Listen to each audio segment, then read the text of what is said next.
Pronto, agora sim está gravando. Bom dia, gente. Bom dia, gente. Muito agradecido e muito feliz de estar nesse momento com vocês, tá? Feliz Dia do Economista pra gente. Economia é uma profissão que é maravilhosa, que é muito instigante e auxilia muito a gente compreender a forma como as pessoas tomam decisões e os problemas da sociedade. Mas eu sou suspeito para falar sobre isso, né? Dizer assim, que a economia, eu particularmente eu acho a economia muito legal, né? Então, enquanto isso na sala de justiça, gente, eu quero trabalhar com vocês hoje, né? A gente tem uma breve conversa sobre um tema que é bem interessante, que é justamente sobre, já que estamos falando de sustentabilidade e tudo, nós precisamos ter alguns conhecimentos sobre algumas ferramentas e alguns temas que são importantes para a gente estudar e compreender melhor o ambiente que cerca a gente. Tá? Então, nesse sentido, nós vamos falar sobre do berço ao berço, as contribuições da ecologia industrial e da economia circular. Ah, tá. Esse aqui é o laser, né? Obrigado. Então, vamos lá em frente. Acho que, antes de mais nada, né, vamos começar com essa figura aqui muito doida, né? É para ressaltar justamente o seguinte: quando você pega uma imagem assim, vocês estão percebendo que são vários olhos aqui. Então, esse aqui tem um rosto aqui, o que já é ligado com outro rosto, que é ligado com outro rosto, e assim por diante. O que isso quer dizer? Quer dizer que quando você observa certos problemas, vocês precisam ter um olhar multidisciplinar, né? Ou seja, com vários olhares sobre diversos problemas. Eu me lembro bem quando a gente estuda, por exemplo, técnicas de pesquisa em economia, a gente tem que definir as variáveiszinhas que a gente vai utilizar no nosso trabalho de conclusão de curso, né, para formar problema, hipótese, não sei mais o que, né? Normalmente a gente escolhe variáveis ali para trabalhar. Eu quero trabalhar com emprego, quero trabalhar com renda, quero trabalhar com desenvolvimento, quero trabalhar com mercado de trabalho e assim por diante. Por que eu estou falando nisso? Porque tem certas palavrinhas que você já tem uma noção unidimensional da coisa. Então, por exemplo, se eu quero falar sobre preço, está bem claro para mim o sentido da coisa que eu quero falar sobre o preço. Mas se, por exemplo, eu quero falar sobre desenvolvimento, o desenvolvimento pode ser analisado, pode ser estudado por diversos pontos de vista diferentes.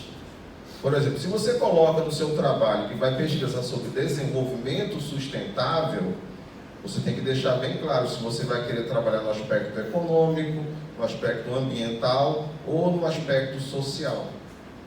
Então, são várias, dentro de uma variávelzinha só, no caso do desenvolvimento sustentável, você tem vários olhares de várias áreas do conhecimento diferentes. E diga-se por passagem, o economista faz isso melhor do que muita gente, ou melhor do que ninguém, mas aí eu estaria superestimando assim. Mas não deixa de ser verdade, porque nós temos uma base matemática, temos uma base jurídica, uma base contábil, administrativa e profissional, e social, filosófica. Isso permite que a gente consiga observar problemas da sociedade de várias formas diferentes, porém, pontos de vista diferentes.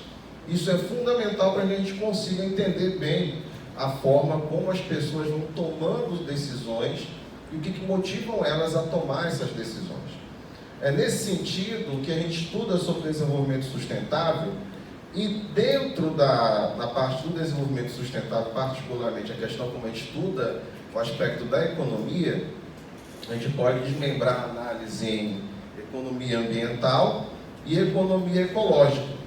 A economia ambiental, ela tem uma base, uma fundamentação bem neoclássica, ou seja, quando você quer trabalhar no viés da economia ambiental, você basicamente está trabalhando com aquele instrumental que a gente aprende em microeconomia.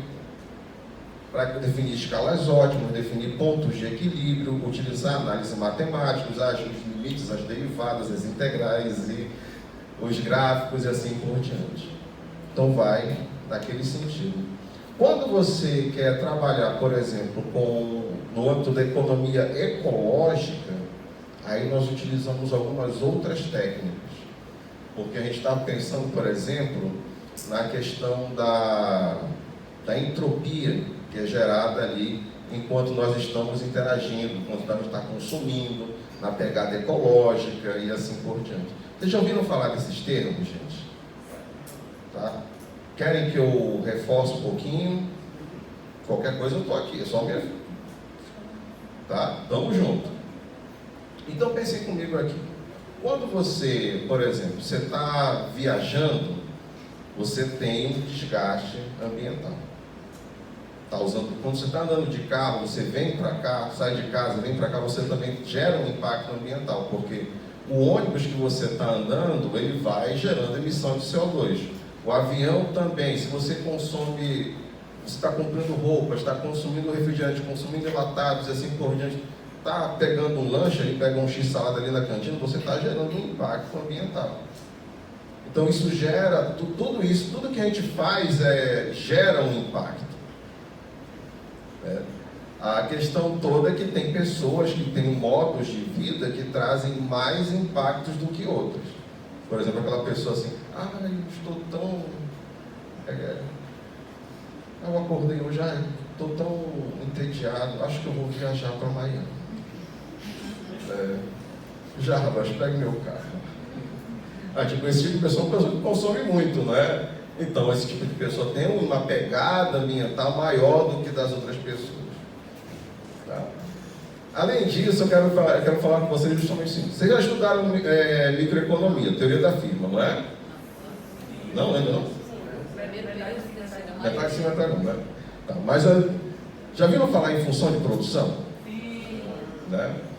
O que é função de produção? Basicamente é uma caixinha onde você coloca os insumos e sai o produto, não é? Capital e trabalho. Vamos turbinar um pouquinho a função de produção. Pensem nela passo a passo. Quando você coloca os insumos mais tradicionais são quem? Capital e trabalho, não é? Trabalho são nossos trabalhadores e o capital são quem? Máquinas e equipamentos, correto? Quando você está colocando máquinas e equipamentos para trabalhar, elas geram desgaste, não geram? E além disso, elas geram resíduo. Então, cada etapa do processo produtivo, ela gera resíduo. Quando você vai para o trabalhador, ele também gera resíduos, quando ele está inserido no processo. Vocês já pararam para perceber que quando vocês tomam um refrigerante, ele nunca esvazia completamente do copo? Ou nunca esvazia completamente da garrafa? Ali é um resíduo, é um desperdício que é gerado ali. Então, na medida que você vai tendo o processo produtivo, você entra em insumo, esse insumo vai para a próxima etapa e gera resíduo. Vai para a próxima etapa, gera também um resíduo. Os resíduos sólidos, ou seja, o lixo gerado pelo processo produtivo é uma coisa a se considerar. Além disso, quando o produto chega no produto final e chega na mão do consumidor, o consumidor também gera resíduo, não é? Tipo quando você pega um prato de comida no shopping e não come tudo. Gerou resíduo. Já aconteceu isso com vocês? Já aconteceu comigo, né? Boa parte do tempo. Então, eu enjoei e tal. Um dia desse eu também. Eu tomei um refrigerante e tô cheio. Deixei a metade do refrigerante, joguei no lixo. Resíduo.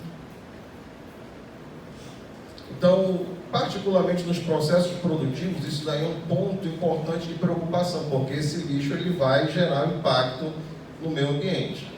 Vai dificultar a fertilidade do solo, vai dificultar a qualidade do ar e assim por diante. É nesse sentido que a gente estuda aquilo que a gente chama de ecologia industrial. Então, a ecologia industrial é um campo prático de pesquisas em torno do desenvolvimento sustentável. Então, como é que os economistas têm atuado no sentido da ecologia industrial? procurando formas onde você consiga cada vez mais maximizar a produtividade dos fatores. Não é tão longe daquilo que a gente estuda, não é? A gente sempre procura trabalhar com a otimização dos fatores. Por exemplo, quando vocês estiverem otimizando o comportamento do consumidor, utilizando ali as lagrangianas ali, né? É para quê? É para encontrar valores ótimos. Quando vocês estão estudando nas aulas de matemática, o professor ensina lá, otimização com restrição e condições de primeira ordem, é para quê? Para encontrar os melhores valores possíveis. E esses melhores valores possíveis podem dizer respeito também à forma como os insumos são utilizados nos processos produtivos. Então, nesse sentido, é que a gente estuda o quê? Os sistemas locais regionais, que vão ser chamados de sistemas eco-industriais. Vocês sabiam que economia e ecologia são termos muito próximos? Afinal de contas, a ecologia é o quê? Ela é o estudo da casa. E a administração a economia ela é a administração da casa. Então, ambos têm um eco no meio. No início da palavra, para falar a verdade. Né? Eles têm um eco ali. O eco é o quê? A casa. Uma estuda a casa e a forma como os agentes estão ali envolvidos dentro da casa. A economia estuda o quê? A forma como você cuida da gestão da casa, ou seja, recursos. Interessante, não é? Então, se você for parar para pensar, economia e ecologia não são áreas que são longe uma da outra, muito pelo contrário, estão bem ali, abraçadinhas de conchinha. Então, cabe a gente tentar estudar no campo da economia formas onde a gente consiga trabalhar melhor com os nossos recursos, para garantir uma produtividade máxima possível com o menor nível de desperdício. Porque eu sei que o menor nível de desperdício está associado a um impacto ambiental menor. Ficou legal essa parte? Então, é disso que a ecologia industrial ela trabalha. Quando você pensa em industrial, eu sei que aqui é setorial, não é? Afinal de contas, industrial a indústria é o coletivo de empresas. E as empresas, assim, elas são um sistema vivo, assim como são os sistemas vivos. Onde entra interação entre agentes, interação entre fatores, existe simbiose entre fatores, entre agentes, dentro dos processos de produção, da mesma forma como acontece nos sistemas biológicos. Então, se você, por exemplo, tem que fazer academia, tem que ter um bom padrão de alimentação para cuidar da sua saúde, é para cuidar do seu sistema imunológico, do seu sistema biológico. E a gente faz a mesma coisa no campo de vista da produção. Ok? Então, o foco está no sistema como um todo, e não apenas em componentes individuais dos mesmos. Então, ficaria alguma coisa mais ou menos assim. Aqui no topo, nós temos a análise em torno da sustentabilidade. Agora, essa sustentabilidade, ela pode ter ela é multidimensional, esse termo. Depende muito de qual abordagem a gente vai estar trabalhando. Por exemplo, se você quer trabalhar uma sustentabilidade puramente econômica, isso diz respeito aos investimentos que você vai ter que ter em tecnologia, que sejam o suficiente para garantir que o país tenha condição de continuar produzindo aquela determinada quantidade. Então, uma sustentabilidade econômica é no sentido de conseguir sustentar os padrões de crescimento econômico. Ok? E crescimento econômico não é crescimento do PIB, é o crescimento da capacidade de produção. É diferente, porque você pode ter crescimento do produto simplesmente com aumento do preço. A ecologia, dentro da sustentabilidade, você começa a estudar a ecologia industrial. Então, dependendo da forma como você quer estudar a ecologia industrial, todo mundo tranquilo com o conceito de ecologia industrial, né? Tá de boa? Beleza. Então, estou parecendo um professor, né? Então, aqui, ó, se eu quiser estudar firmas, ou seja, na questão da firma em si, Aí eu vou estudar, por exemplo, design para o meio ambiente, técnicas de prevenção de poluição, ecoeficiência e contabilidade verde. Então isso é uma coisa assim, bem microeconômica, bem no sentido da firma em si. Mas também na microeconomia a gente não estuda somente a firma, a gente estuda a forma como as firmas vão interagindo entre si, particularmente quando a gente chega em micro 2, micro 3, não é? Então, se eu quiser trabalhar entre firmas, ou seja, estudar a forma como as firmas interagem entre si, aí eu vou para a análise em torno dos ecoparques industriais, da análise do ciclo de vida dos produtos e as iniciativas dentro da indústria. Isso é uma coisa que é interessante, porque normalmente lá fora, os blogueirinhos, formadores de opinião, né, aquele pessoal lá todo, costumam dizer, repórter também faz muito isso, costuma dizer assim, indústria, né, como se fosse sinônimo de fábrica. A gente não pode pensar assim. Quando a pessoa falou indústria, tu já sabe que é um agrupamento de empresas no mesmo setor de atividade econômica.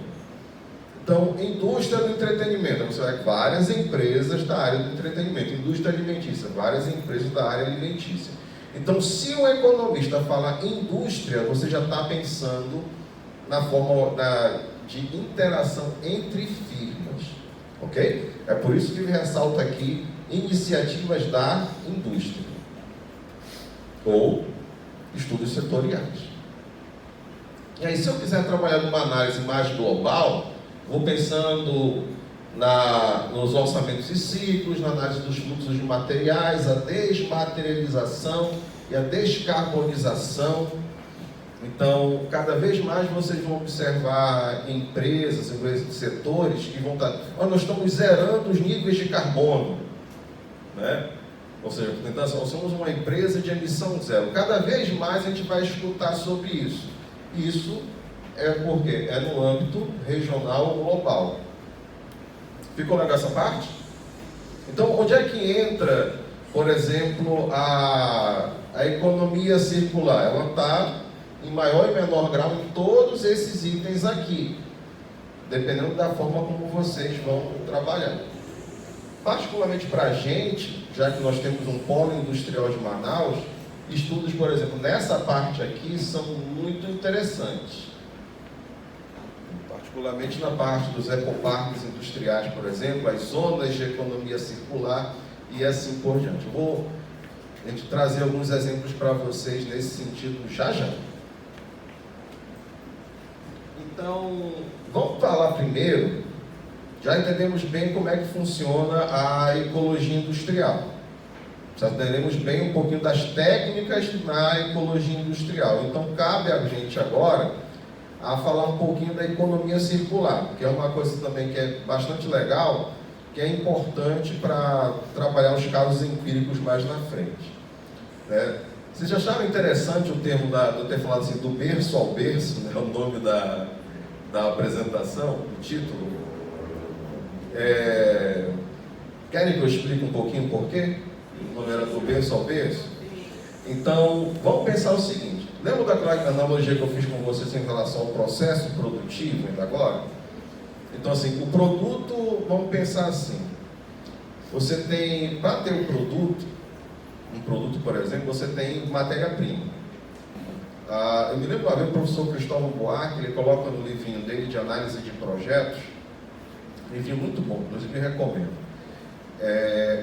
que todos os insumos, em maior ou menor grau, eles são oriundos do meio ambiente. Então, se você quer montar, por exemplo, uma caneta, você vai ter matéria-prima que vem do meio ambiente. Você vai lá e retira essa matéria-prima do meio ambiente, você extrai. Essa matéria-prima vai virar material primário, vai virar material secundário, vai virar material de embalagem e a partir do processo de produção ele vira um produto final. Tranquilo, não é? Quando ele vira o produto final, o que acontece? Ele vai para o consumidor. O consumidor usa e joga no lixo e descarta. E aí, quando ele descartou no lixo, ali morreu. Então, quando você fala do berço, é no momento onde você está retirando nos insumos dos recursos naturais. O túmulo é quando acontece o descarte da mercadoria final. Ficou legal essa parte? Esse sistema que a gente é acostumado, que a gente estuda em introdução à economia, em contabilidade social, nesse viés, a gente chama isso de economia linear. É linear, ela segue um caminho determinado. Então, por isso que você fala assim, ó, é uma abordagem que a gente chama de do berço ao túmulo, ou seja, take, make, dispose, ou seja, pegar, fazer e descartar. Você vai lembrar aquele meme da Fernanda Montenegro, pega.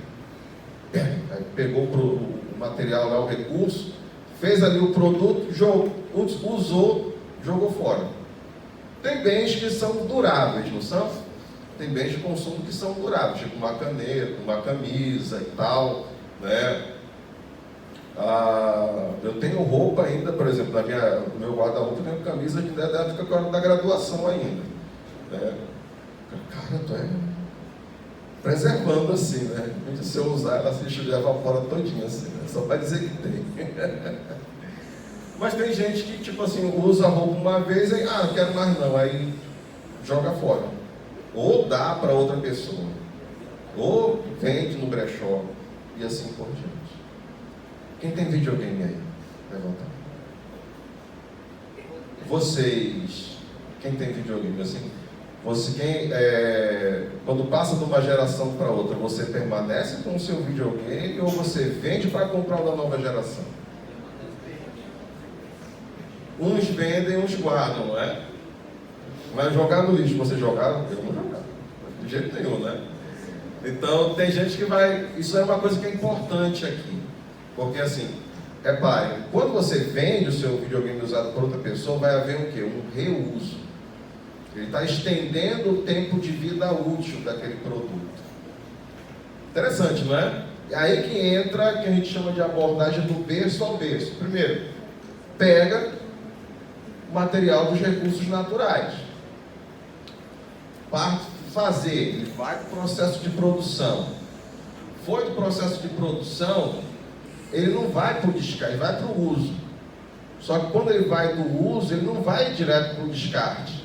Depois, ele vai para o reuso. Certos itens que são resíduos para um setor produtivo podem ser insumos para outros setores. Podem ser reaproveitados como insumos, como materiais para outros setores. Legal, né? E questão de quê? De não apenas a reutilização, mas também da resistência dos recursos. Vocês já pararam para perceber que tem certos produtos que vocês utilizam que eles eram muito mais resistentes no passado do que são agora, não é? Isso é questão da resistência dos materiais. Quer dizer, o produto ele não fica obsoleto apenas por questão do tempo, mas ele também pode ficar obsoleto por questão da própria resistência do material, que acaba quebrando. Produtos que são muito frágeis, por exemplo. Então, seria ambientalmente mais correto nós fazermos produtos, cuidar de avaliar produtos que têm uma resistência maior do que você consiga usar por muitos e muitos anos. Isso daí, de certa forma, avançou bastante. Por exemplo, quando vocês pegam um telefone... Quem usava notebook, por exemplo, nos anos 2010, nos anos 2000, nos anos 2010, tinha que ter um cuidado muito grande com a bateria, porque a bateria do computador ela viciava muito facilmente. Eu particularmente na época, eu tirava a minha bateria e usava meu computador só na tomada. Só usava a bateria quando eu tinha que usar. Tem produtos que, por exemplo, bateria tufa. Se ela fica muito tempo no carregador. Os iPhones, os Galaxies da vida são danados para fazer isso. Tipo, meu iPad, a bateria tufou, porque ele vivia na tomada, naquele dockzinho ali plugado no carregador. Então, tipo, uns 5 anos depois a bateria vai lá e tufa. Hoje em dia, as baterias já têm um mecanismo que elas cortam a energia quando ela está carregada. Ela deixa de descarregar um pouquinho e volta a carregar novamente. As baterias antigamente não, você deveria deixar zerar ela totalmente para voltar a carregar. Lembra dessa época? Hoje em dia não, o pessoal já fala o inverso. Ó. Não é bom deixar a bateria chegar a 0%, não é? O que está acontecendo? Ora, o celular é um produto que ele não usa pilha, ele não usa uma bateria que você tira, né? Aqui é esquisito, né? Porque a gente lembra aqueles telefones Nokia que a gente tinha, né? Tu tirava a bateria e trocava por outra carregada, né? Pareceu estranho para vocês? Vocês fizeram isso também, fizeram? Ah, tá. Se eu tivesse feito isso, eu estava me sentindo ancião aqui. Eu ia ficar assim, que ecologia industrial. Aí não dá, né? Estou velho. Mas por que está acontecendo isso? Porque o investimento foi justamente tornar os materiais mais resistentes. Mas em tempos onde você cada vez mais escuta falar de obsolescência programada, você fica no embate entre, será que eu deixo o meu produto mais resistente ou eu deixo ele mais frágil para ser trocado mais rapidamente? Acho que depende muito do tipo de produto, né? Porque tem produtos com alto valor agregado que é caro. Aí não pode, né? Aí não dá. Por exemplo, um carro tem que ser extremamente resistente. Tem que aguentar pelo menos ali o quê? Uns 5, 6 anos aí mais ou menos. Antes de começar a dar problema e você pensar em trocar. Então, ficou legal essa parte, gente? Agora todo mundo já entendeu por que a gente está trabalhando do berço ao berço aqui? Beleza, não é? Ou seja, ele vai do berço, ao invés de ser um descarte, ele vai ser reutilizado no processo produtivo. Então ele vai do berço para o berço, do berço e assim por diante. Isso, no termo técnico, nós chamamos de reuso. Quando haja o reuso dos recursos. Então, quais são os princípios na economia circular? Primeiro, desperdício zero. A gente vai tentar utilizar os materiais da melhor forma possível para evitar desperdício. Se acontecer, que seja o menor possível. Segundo, construir resiliência através da diversidade. Todo mundo tranquilo com o conceito de resiliência, não é? Então, os sistemas produtivos também precisam ter uma capacidade de resiliência. Na verdade, ao termo resiliência, a gente começava a utilizar, antes de utilizar muito assim nos diálogos envolvendo a saúde emocional, a gente utilizava muito na questão ambiental. Porque os recursos naturais, eles vão... Você tira uma árvore, ela vai crescendo de novo, não vai? Só que isso demora um tempo, não é? Isso daí é o que a gente chama da capacidade de resiliência dos recursos naturais. O problema é só que aí nós temos um problema, não é? Qual é o problema? A população continua aumentando, né? Enquanto nós estamos falando agora aqui, várias pessoas estão sendo concebidas enquanto nós estamos tendo essa palestra aqui, né? Que vão nascer daqui a algum tempo. Com essas pessoas nascendo, vai aumentar também as necessidades humanas, que vai aumentar o estresse ambiental. Então, consequentemente, a capacidade de resiliência dos recursos naturais talvez não seja na mesma velocidade, não seja rápida o suficiente para conseguir abarcar o aumento das necessidades humanas. Interessante, não é? Então, nesse caso, a diversidade dos sistemas produtivos e técnicas produtivas que nós temos precisa ser levada em consideração a capacidade de resiliência, ou, em outras palavras, a gente conseguir adaptar ou se adaptar ao longo do tempo. Vou dar um spoiler para vocês. Para quem estudou microeconomia, não é necessariamente um spoiler, né? Foi mais além da microeconomia. Quando a gente estuda isocusto e isoquanta, particularmente na isoquanta, a gente estuda ela como motivo, não é? Que é para entender o padrão tecnológico na produção. O que é o padrão tecnológico? A técnica que você utiliza para combinar os insumos. E aí tudo bem, não é? Então, pode haver situações onde você tem que trocar capital por trabalho, ou trocar trabalho por capital, para manter o nível de produção constante. Ou você pode trocar certos materiais por outros, para que a produção continue ali ampliando. Eu me lembro agora de um estudo que eu li tem um bom tempo atrás, um case, por exemplo, envolvendo o McDonald's, por exemplo. Antigamente, no McDonald's, a caixinha que envolvia o sanduíche, ela era de plástico. Isso nos anos 60, lá para os Estados Unidos, né? E aí passou o tempo, quando o tempo vai passando, você vai notando que aquela caixinha ela gera um impacto ambiental muito forte. Então o que foi feito? Foi substituído aquela caixinha de plástico por uma caixinha de papel quando você pede o sanduíche. E volta e meia isso vai acontecendo. Quem compra jogo em mídia física sabe que há 10 anos atrás os jogos vinham com manual de instruções. Hoje em dia os jogos já não vem mais com manual de instruções, vem só um CD seco ali, ou vem só um código para te baixar e fazer o download quando chegar em casa. Cada vez mais o pessoal está usando mais mídia digital do que propriamente a mídia física.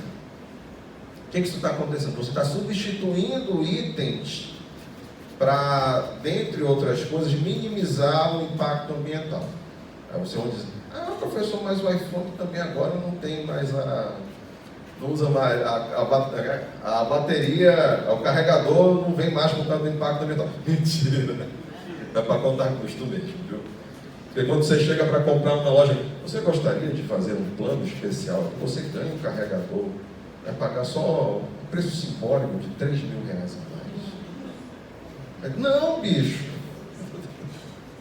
Então, outra, confiança em energias renováveis. Então, a gente procurar cada vez mais formas de energia que geram menos impacto no ambiente. Por exemplo, energia elétrica, ela depende muito do óleo combustível. Ela depende muito de combustível fóssil para a gente ter energia agora, quando a gente está estudando. Então, precisamos procurar formas de energia que sejam menos degradantes ao meio ambiente e sejam seguras também. Por exemplo, a energia mais limpa que nós vamos ter é a energia nuclear, mas a energia nuclear tem um risco muito tremendo. Então, isso daqui diz respeito a nessa parte aqui. Então, pensar sistemicamente também é fundamental. Então, a gente precisa entender o lado multidisciplinar da coisa e as dimensões que nós precisamos levar em consideração na medida que estamos estudando os sistemas produtivos. Por fim, desperdício é comida, né? O waste is food, né? O pessoal da Ellen MacArthur Foundation fala sobre essa parte de economia circular. E é uma coisa que faz sentido, não quer dizer que é comida para a gente comer, não. A comida que eles falam aqui, não necessariamente é comida para o processo de produção, tá bom? Ou seja, aquilo que é um lixo para a minha empresa e descartou, pode ser um luxo, pode ser um insumo importante para outra empresa. Então, se houver um comportamento em sociedade nas empresas, de forma a haver aquilo que a gente vai chamar de simbiose industrial, você consegue gerar uma economia de recursos muito significativa. Gerar uma cadeia produtiva ampliada, gerando emprego e renda, nesse sentido. E fazer toda uma política industrial em bases sustentáveis. Interessante, não é? Então, seguindo aqui em frente, seria uma coisa mais ou menos assim, um esquema da economia circular. A economia linear, ela vai daqui para cá, ó. Ela vai da manufatura, do fornecimento do serviço, até chegar nos gastos energéticos, até que vai para o landfill, ou seja, que vai para o aterro. É quando vai para o lixo. Então aqui é o berço, o túmulo. A economia circular ela permite que você consiga encontrar formas, ou pesquise formas, onde você tenha uma reutilização dos materiais, tanto em nível de usuário, quanto em nível de consumidor, garantindo então uma boa resiliência dos recursos naturais e fazendo com que a resistência, a capacidade de resiliência do meio ambiente consiga acompanhar de forma otimizada as necessidades humanas. Ficou legal essa parte, gente? Tranquilo? Estão todos comigo? Beleza. Aí eu vou dizer, poxa, professor, esse teu slide está tão legal. Você vai passar ele para a gente? Não. Brincadeira, não vou sim. Tá com a Cris, né? Cadê a Cris? Tá aqui, tá? Eu passei para a Cris, ela depois já vai passar para vocês, tá bom?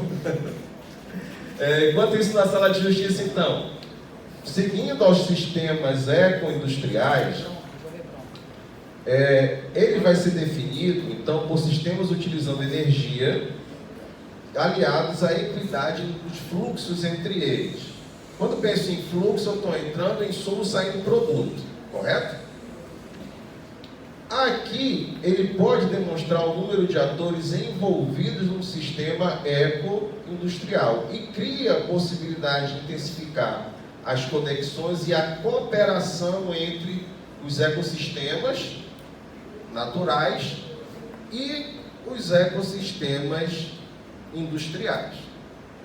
Então, a palavra da ordem aqui vai ser justamente o quê? De cooperação. Então, para que isso aconteça, é preciso que as empresas consigam ter arranjos onde elas podem cooperar entre si.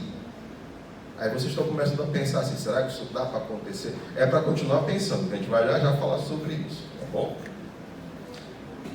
Então, os sistemas ecoindustriais, eles podem evoluir de um sistema recém-nascido, partir para o amadurecimento e aí chegar na maturidade. Como é que isso vai acontecer, por exemplo, vai acontecer? Primeiro, não acontece de uma forma muito rápida. Isso é uma coisa muito mais de médio para longo prazo. E o ideal é que haja o quê? Se não for um processo espontâneo, que seja devidamente organizado com políticas públicas e políticas industriais bem motivadoras nesse sentido. Um exemplo, né? Até porque esses sistemas ecoindustriais, eles são complexos. Se o sistema industrial tradicional ele já é complexo, imagina um que você vai ter que ter, o lado ambiental vai ter que estar mais focado aqui. Então tem muitos desafios aqui, tem dificuldade de criação, porque você vai ter que criar fluxos novos, tem dificuldade de planejamento e tem dificuldade de gestão. Aí entra aquela questão que vocês estavam pensando agora. Empresas cooperarem entre si, eu acho que é meio complicado isso, não é?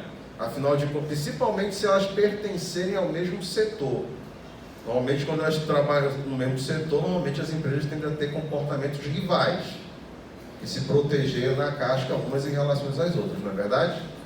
Então, se você é um gestor, um responsável pela política industrial e pela política ambiental dentro de uma região, esse vai ser um desafio, né? Criar pontes entre essas empresas. Isso parte do planejamento e parte da gestão também. Então, eu vou mostrar esse estudo de caso aqui, né, do Iraraju, né, localizado na Finlândia para vocês. Reparem comigo, ó, foquem aqui, né? Isso aqui, ó, foi de 1955 a 1966. Isso aqui é um parque industrial na Finlândia. E aqui como é que ele é organizado? Ó? Tem toda a área aqui, então só tinha a serraria e o aterro aqui, a floresta, o lago próximo e o ar. Então, a caldeira em casca vai para o ar quente, entra com força de trabalho, entra os combustíveis fósseis para atuar na serraria. A serraria joga madeira serrada. ao mesmo tempo, ela gera o quê? Ela gera casca e o calor, a partir da atividade da serraria. A atividade econômica da serraria, a atividade produtiva aqui, ela gera serragem e cinzas que vão para o aterro. Sistema totalmente linear, não é? Produziu, usou insumos, gerou seus produtos e gerou instrumento que foi para o aterro. Isso de 1955 até 1966. Quando você vai... Já brincaram em SimCity? SimCity? É legal, bacana. Né? Quando você... É um joguinho assim que eu recomendo, que é Construtor de Cidades. Né? O sucessor espiritual dele é o Cities Skylines. Tem nas plataformas digitais para vocês, recomendo também. Ou seja, você vai criando uma cidade, você estabelece a rua, você diz onde é que vai ter uma empresa, onde é que vai ter fábrica, onde é que vai ter usina, e aí isso vai sendo responsável por fazer a cidade ir crescendo ao longo do tempo. Isso tem muito a ver com a dinâmica que a gente vê no mundo real, porque uma atividade econômica gera emprego e renda que puxa outras atividades, que cria outras atividades e atrai outras atividades com o tempo. Essa serraria fez justamente isso. E quando você vai para 1967 até 1962, até 1992, então nesse período aqui de quase 30 anos, olha a diferença que aconteceu. A atividade da serraria surgiu uma fábrica de celulose e uma usina também relacionada ao mesmo setor. Então você teve uma expansão aqui voltada em cima, ao redor da serraria.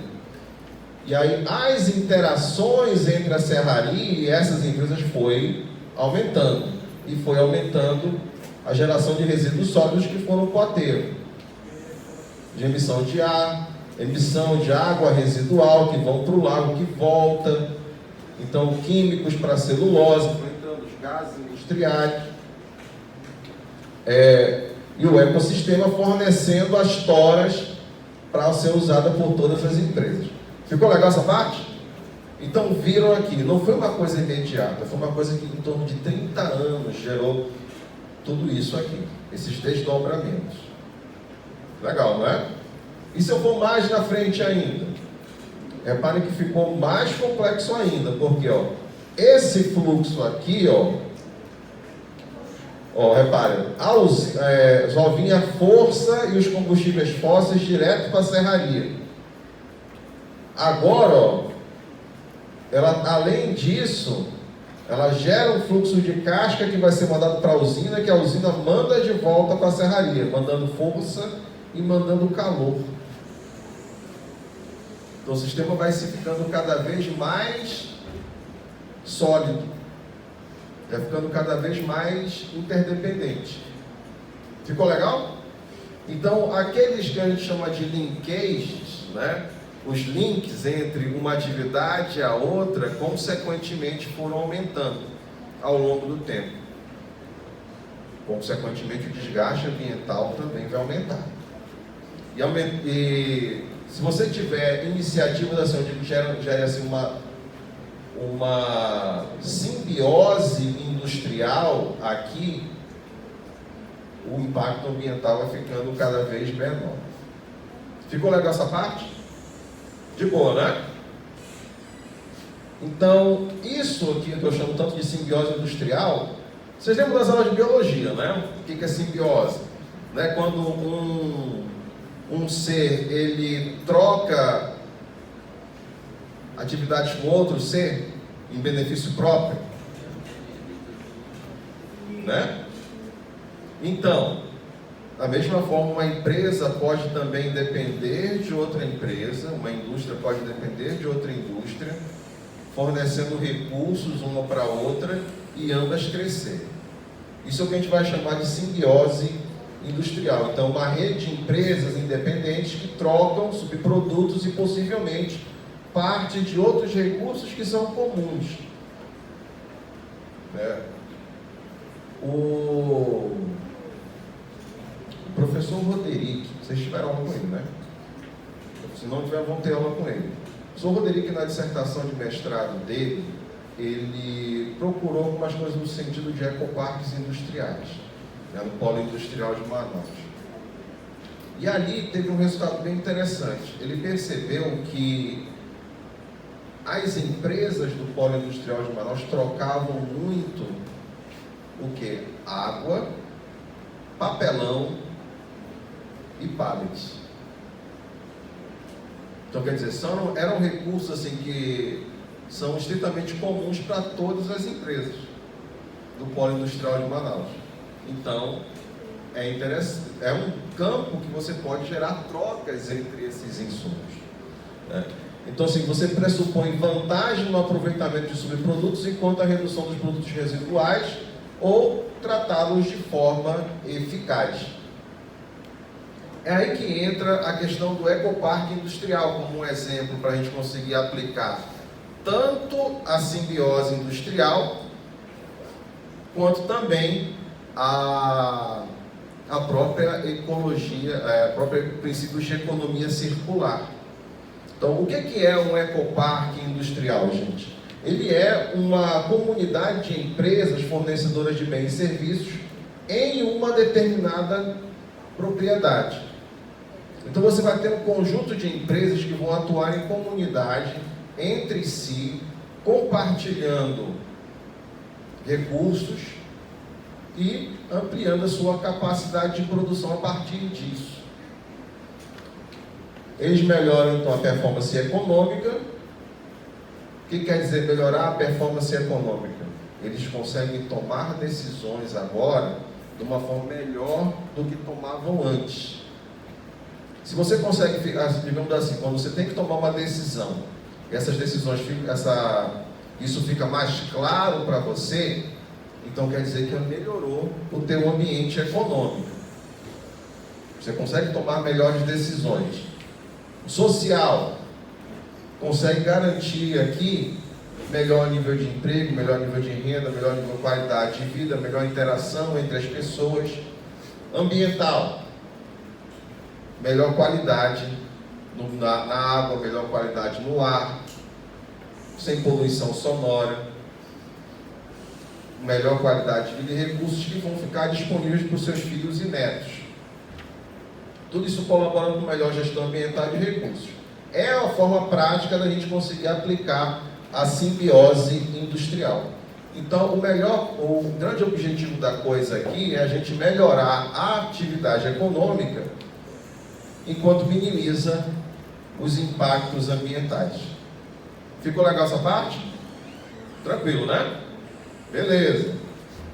Então, o que a gente vai utilizar na época do ecoparque, no caso?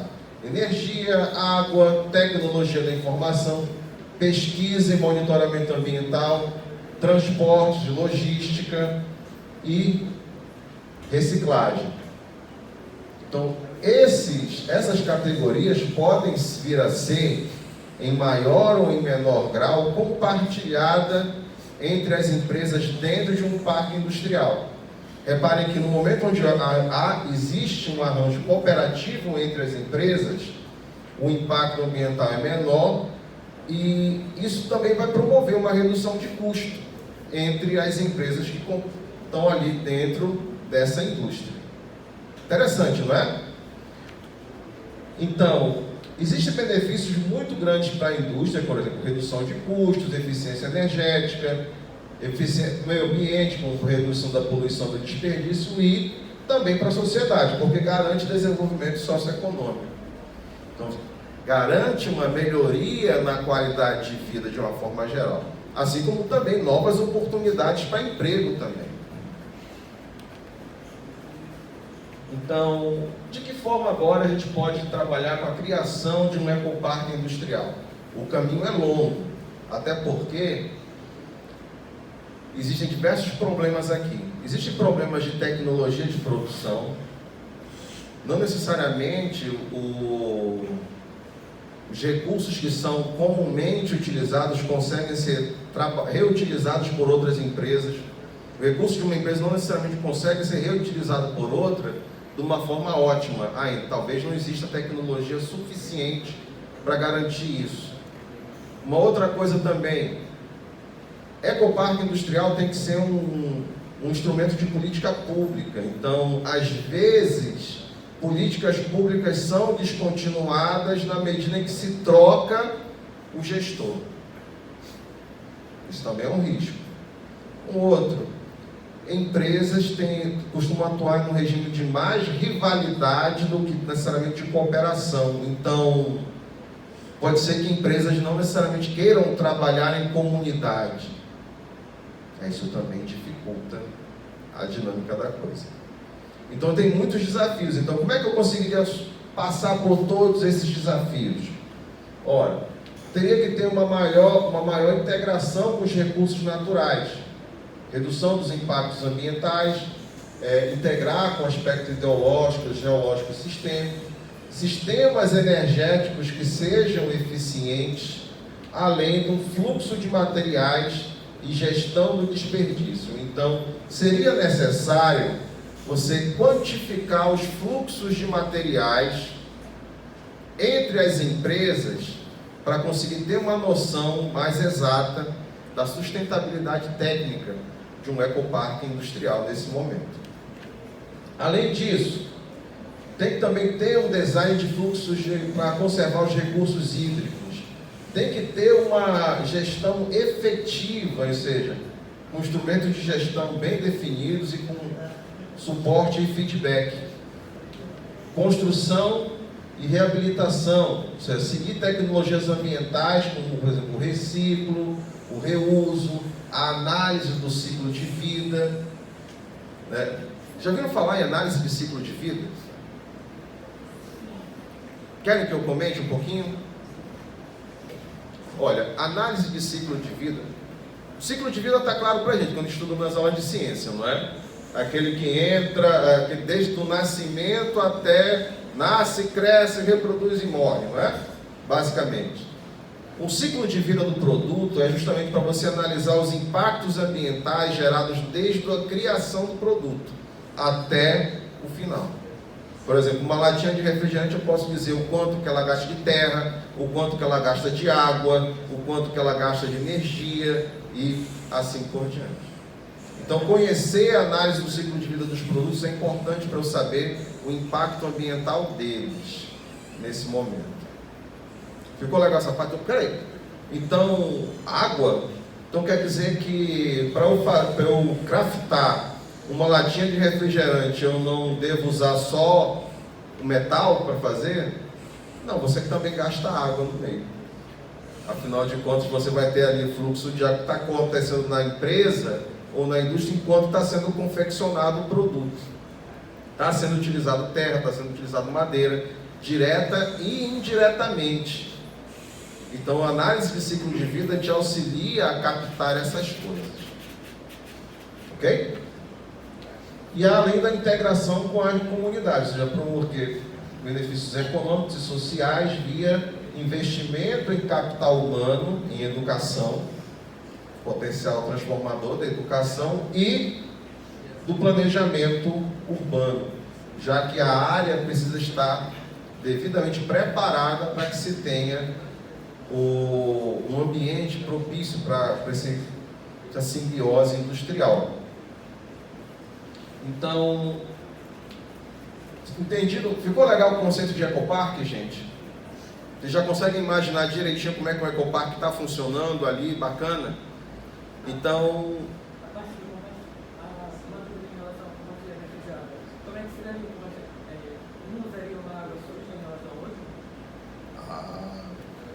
dependendo do processo industrial, a água ela pode gerar, a água vai ser utilizada para aquele processo.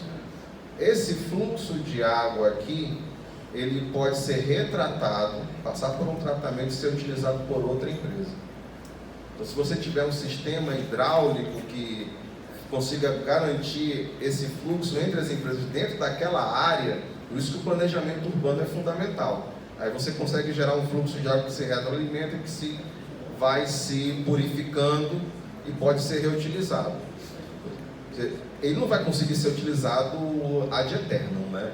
Mas ele vai conseguir ser utilizado bem mais do que se fosse um fluxo puramente linear. Legal, né? Agora, nesse caso aqui, a rede ecoindustrial é basicamente uma evolução do ecoparque, porque ela pode ter aqui, ó, uma rede de empresas isoladas, trocando insumos e com incubação de novas empresas. Funcionaria algo mais ou menos assim, ó. Esse daqui, ó, é um parque industrial que está aqui, ok? Então, dentro desse parque industrial, você tem um parque industrial tradicional, várias empresas que estão ali organizadas, próximas uma da outra. Por que no distrito ele está organizado da forma como ele está organizado? Para facilitar transporte, para facilitar cadeias logísticas, para facilitar a alocação de funcionários e assim por diante. Então, as empresas, elas estão todas juntas ali, não estão à toa. Tem uma razão econômica para que elas estejam organizadas dessa forma. Então, isso é um parque industrial tradicional, que vão interagindo com empresas que estão isoladas dentro do parque. Agora, o ecoparque, ele é o quê? Justamente já sabemos bem. Ele é urbanisticamente preparado e ele envolve compartilhamento e simbiose entre as empresas. Um compartilhamento e reuso de materiais. Ó, por isso que tem várias setinhas entre elas aqui, ó, elas são interdependentes aqui. E elas também vão recebendo materiais e insumos e enviando também para os parques industriais tradicionais. Então, uma rede ecoindustrial, ela pega pequenos ecoparques que interagem com os parques industriais tradicionais. Ficou bacana essa parte, gente? Então, um exemplo que eu quero mostrar para vocês aqui, eu vou mostrar para vocês dois exemplos de ecoparques. O primeiro é o mais clássico de todos, que é o que, digamos assim, deu origem a essas preocupações, que é o Parque de Kalundborg, na Dinamarca. Ele é um parque industrial que virou um ecoparque de uma forma muito espontânea. Em 30 anos ele se transformou num ecoparque dos mais famosos. Então, ele tinha basicamente 4 indústrias centrais, né? Uma indústria de carvão, uma estação de carvão, uma refinaria, uma fabricante de produtos farmacêuticos e enzimas e uma fabricante de placas de gesso. Então, reparem, não são necessariamente ligadas ao mesmo setor de atividade econômica, mas elas conseguem interagir entre si. E aqui, ó, eu coloquei para vocês uma linha do tempo, como é que ela foi funcionando, olha só. Em 1959, a Ginás é autorizada, aí depois ela começa a utilizar a água encanada vinda do lago, depois assim, a outra empresa é construída, aí começa a utilizar também materiais da refinaria, e aí ela vai se expandindo, começa a utilizar água, aí outra empresa começa a vir, e aí começam a haver o quê? Simbiose de materiais ao longo do tempo. Não é uma coisa imediata, não é uma coisa que foi imposta, foi uma coisa que naturalmente foi acontecendo. Igual um cluster, ou uma coisa que a gente discutia muito nos anos 2000 e dos anos 2010, que era a questão dos arranjos produtivos locais. Ou seja, eram arranjos produtivos onde havia interdependência entre os setores produtivos. Então isso aqui foi potencializando ao longo do tempo, ou seja, de 1959 até 1993, você já teve aqui toda uma complexidade que aumentou muito no sentido da ecologia industrial e da simbiose industrial. No caso da China, tem um negócio que é interessante aqui, que é que envolve os dois conceitos. A gente costumava, até pouco tempo atrás, a encarar a China como sendo uma região com alto desenvolvimento econômico, alto desenvolvimento tecnológico, mas com um desgaste ambiental muito grande, né? Isso daí também fazia, os chineses também tinham essa ciência disso e também começaram a correr atrás, procurando formas para a criação de ecoparques industriais, de redes ecoindustriais e de zonas de economia circular. Então, assim, para tornar ali os seus parques industriais ainda mais avançados. Então, um caso que é interessante, olha só, vocês vão ver muitos esforços assim a partir do final dos anos 90, né, na China, e com todo o esforço para implementar o quê? A economia circular naquela região. Então, aqui, ó,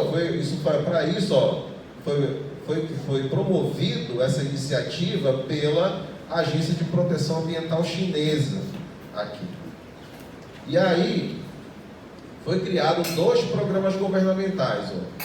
Primeiro, o programa piloto de ecoparques industriais e o programa piloto de criação de zonas de economia circular aqui.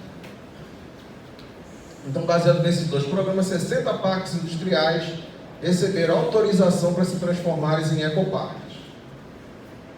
Então, aqui está o mapa da China, e aqui vocês vão vendo ó, os ecoparques que foram sendo criados ao longo do tempo, e a distribuição deles. Bom, a gente já entende, está claro para a gente que a proximidade do rio para muitas dessas áreas aqui justifica a criação dos parques industriais, até por questões logísticas aqui. Mas vocês estão percebendo que eles ficaram bem distribuídos, inclusive mais no interior da China também. Ó. Então, setores, estrelinhas aqui, você tem o quê? Ecoparques específicos, em triângulos aqui são setores, os ecoparques de setores integrados, e aqui, em círculo aqui, os das indústrias venosas, mais voltadas para a área litorânea. Legal, né? Então, além da criação dos ecoparques, você tem também as próprias criações de zonas de economia circular. Que no caso aqui, ó, tem a Agência Ambiental de Gestão, ó, do Programa Nacional de Zonas de Economia Circular, ele, digamos assim, ele vai ser menos rígido do que o programa de criação de ecoparques. Por quê? Logicamente, se você trabalhar com zonas de economia circular, pressupõe que as empresas consigam gerar um fluxo do berço ao berço. Isso é mais fácil do ponto de vista microeconômico do que propriamente de gerar intercâmbio de informações com outras empresas. Então, assim, é um processo mais trabalhoso. Então, a criação de zonas de economia circular aparenta ser mais tranquilo para se trabalhar. Mas, na minha visão, assim, eu, Salomão, estudante de economia, eu acredito que seja mais fácil você começar com as zonas de economia circular para depois começar a trabalhar com a criação de ecoparques industriais, já que a partir daí as empresas já vão estar devidamente enquadradas e com essa cultura. Então, se você, tanto é, ó, vocês percebem aqui que as zonas de economia circular, ó, na China, elas são bem mais distribuídas ao longo do país do que as zonas de ecoparques industriais. Legal, né? Então, assim, inclusive nas áreas aqui mais para o interior, aqui mais rural, mais longe do oceano, né?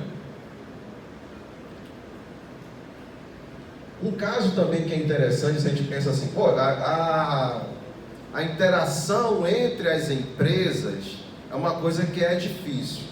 Mas eu trago um caso interessante para vocês nesse sentido. Tem um ecoparque industrial na China, um dos mais importantes, que é a TEDA, né, que é a área de desenvolvimento econômico de Tianjin. Ela é o maior parque industrial da China, foi fundada em 1984. Então, compreende joint ventures, empresas privadas, estatais e empresas multinacionais. Nessa zona de ecoparque na TEDA, a Samsung está lá, a Coca-Cola está lá, grandes empresas multinacionais. Então, primeiro, quando eu li esse material, me perguntei assim, por que essas aqui a gente não consegue, lá eles conseguem, né? É um caso interessante para se analisar. Então, lá, as empresas, mesmo grandes multinacionais mundiais, conseguem manter essas relações simbióticas aqui. Então, está aqui a TEDA, ó, toda a área do desenvolvimento econômico de Tianjin, aqui o Parque Industrial, ó, próximo de Pequim, e com toda uma malha logística própria para trabalhar no setor. Interessante, não é? Então tem 3 subzonas aqui, ó, o Parque Industrial de Microeletrônicos, o Parque Industrial Científico, Parque Industrial Químico. Reparem que os parques industriais lá são essencialmente setorizados, né? Além do caso aqui, ó, da zona de expansão de Tianjin, da expansão da TEDA em 2003 e do estabelecimento em 2003. Então, você vai pegar assim que é uma coisa assim, bem desenvolvida, né? E como é que eles conseguiram fazer isso? Né? Tem uma linha do tempo com as iniciativas ali, que dá necessariamente uma receita de bolo para a gente, que não precisa ser seguida à risca, mas pode ser adaptada ou gerar pontos de reflexão nesse sentido. Reparem comigo. Olha só, o primeiro parque industrial é criada, então aí, ó, em 84, ó, em 90 é criado o seu próprio Bureau de Proteção Ambiental, ou seja, um órgão de proteção ambiental dentro do parque industrial, referente ao parque industrial. Feito isso, ó, a área de produção da TEDA é estabelecida entre as companhias, ó, aí a Motorola obtém a primeira certificação ISO 14001. A gente escuta muito falar da ISO 9000, né, que é aquela certificação para qualidade, né? Mas é também interessante as empresas buscarem certificações ISO 14000. A ISO 14000 ela prevê o quê? Menor desgaste ambiental e análise de ciclo de vida e de reuso dos materiais. Opa, é reuso dos materiais. Não é o princípio para você trabalhar com economia circular? Então a economia circular ela é o início. Perceberam? Então, com o passar do tempo, ó, as empresas vão recebendo a certificação ISO 14000. Isso em 1998. Ó. Em 2000, a TEDA recebe a certificação ISO 14000, ou seja, o polo industrial como um todo recebeu a certificação. E aí, a partir daí, ó, começa a ter relatórios ambientais que são disponibilizados, assina a Declaração Internacional de Produção Limpa, é formado, ó, aí depois de tudo isso, ó, em 2002, ó, que a TEDA começa a formular um plano de desenvolvimento de um ecoparque industrial. Então, precisa se estar devidamente bem organizado o comportamento das empresas, é preciso que as empresas tenham a certificação ISO 14000, e é preciso que tenha um órgão de proteção ambiental dentro do polo industrial. Ou seja, aí você consegue estimular a economia circular e aí depois transformar no ecoparque. Isso é da noite para o dia? Não. Reparem que do momento que ela foi criada, em 1984, ó, até 2002, ó, que é o ponto onde ela começa a formular o plano de desenvolvimento, ó, aí, ó, aqui, ó, são só, para ela começar a pensar em se transformar no ecoparque, foi o quê? 20 anos. Legal, né? Para ela, e aqui foi mais, digamos assim, quase mais de 10 anos, de 2001 até 2008, onde o órgão nomeia a TEDA como um dos 3 primeiros ecoparques industriais nacionais. Então, se você pega de 84 a 2008, são mais de 20 anos nesse processo. É uma coisa assim, na política industrial e ambiental de longo prazo. Ficou legal essa parte? E aí, no caso, então, essas aqui são as referências aqui que eu recomendo para vocês, tudinho, tá? Vai estar tudo aqui a letrinha está miúda aqui, mas vai ficar aí o PowerPoint para vocês, tá bom? Sobre esse assunto, assim, uma parte está em inglês, né? Em português, eu escrevi sobre esse assunto na minha tese de doutorado. Então, professor, como é que consigo a sua tese? Está aqui. É só escanear aí também, ou procurar tese Salomão Neves no Google, né? Dá uma googlada lá que a gente encontra, tá bom? Então, no mais, gente, é isso, tá? Eu espero que vocês tenham gostado, tá? E fico muito feliz de poder compartilhar esse tempo aqui, tempo e espaço com vocês, tá bom? Muito obrigado.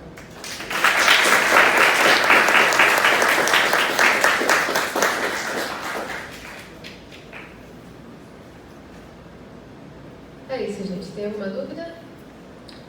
Não, né? Então, pela parte da manhã, o evento está encerrado. A próxima atividade vai ser um workshop às 2h30, quem puder vir, ótimo. E a próxima vai ser às 18 horas e 19 horas também. Aguardo vocês e obrigada.